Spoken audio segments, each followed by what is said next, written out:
Hey guys, this is SF, and the final extreme dungeon for the new Jewel Academy series number 2 is Homme. Homme. It's not really called, although I spelled it like home.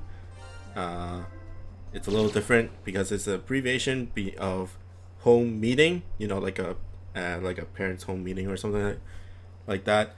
So I just abbreviate to home me, but it's kind of like when you read it in English, it's like home, but it's not actually home. But my team is going to be Mirage, Shinji Atos, and then the third monster is Milo from the Saint Seiya collaboration, and the fourth guy is Tsukuyomi. He's a regular event drop monster from relatively recent because he's not in NA yet. I forgot what series he's part of. I remember the what you call it, the extreme monsters, like the drop monsters, but I don't remember the hatchet monsters, but whatever. But basically this whole dungeon is about Tsukuyomi style, so you basically want to clear off monsters and the boss will keep on reviving them every single turn, and you just basically keep on attacking until the boss dies and stuff like that. In terms of priority, you'll go for the shields. Most likely, for one reason, of course, there's damage walls. If you clear off, each shield will always shoot out damage walls that are opposite of each other. So even if you clear off one shield, then you only have 2 damage walls, and they'll always be on the opposite side. So in case you have only no war monsters, then you can utilize that to just clear off, like here with Milo. I kind of aim for the wall just to get some bump combo damage off, but you should avoid damage walls, especially with all the speed up mobs with the mobs with the boots. And I also brought Shinji Atos just so that I can get some more clears of monsters. But that's basically the whole dungeon. For people that have just started or just recently or just don't farm or roll stuff, then it's going to be relatively hard to max luck just because you need a luck 90. For most recent series, you can bring Curse Room because Curse Room is a luck 90, but Mirage never came back. Mirage is like from like a year and a half ago when Alexander came. And then of course Shinji Atos and Milo are all collaboration monsters. Milo is a drop monster, but not a lot of people farm drop monsters anyways, especially with a limited character like Milo. It's you hardly do it. And of course Shinji Atos is a hatcher monster only, so unless you roll a lot, then you won't get a luck 90 of him. But staple Source, then it's a pretty good monster just because he is a Demon Slayer M, and then a null damage wall monster as well. So Demon Slayer M, the boss is a Demon Hume. Demi-Hume, not Demon Slayer or Demon Hume, but a Demi-Hume Slayer. And Milo is also a Demi-Hume Slayer as well, and a no warp. But Staple Source is very, very strong.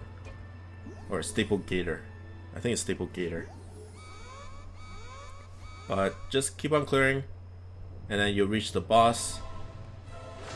But some people don't really like this dungeon just because of the requirement, because the requirement is 5 stars or lower, and of course if you want max luck, then you'll need like a luck 90.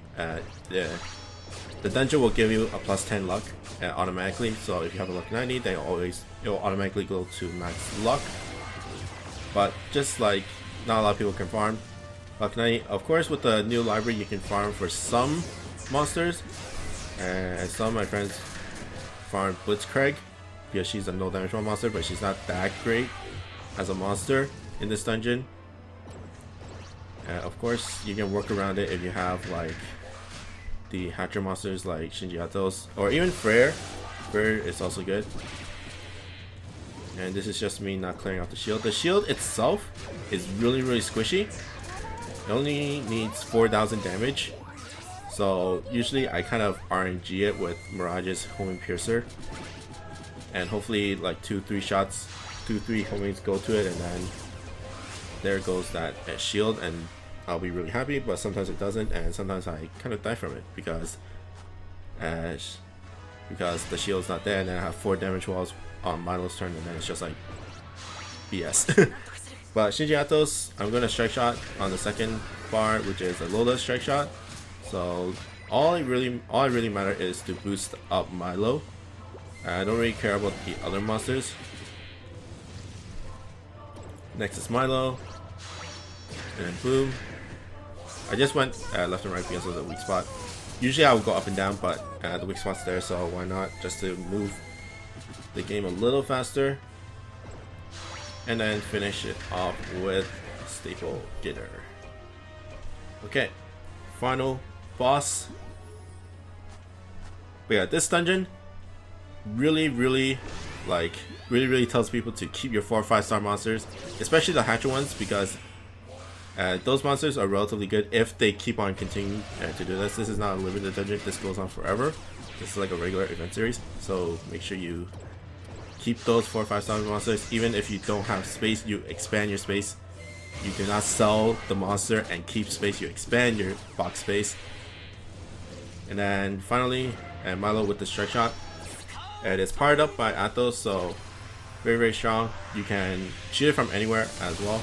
The animation is a little bit long, so it might screw up your S clear, but still 1.7 million around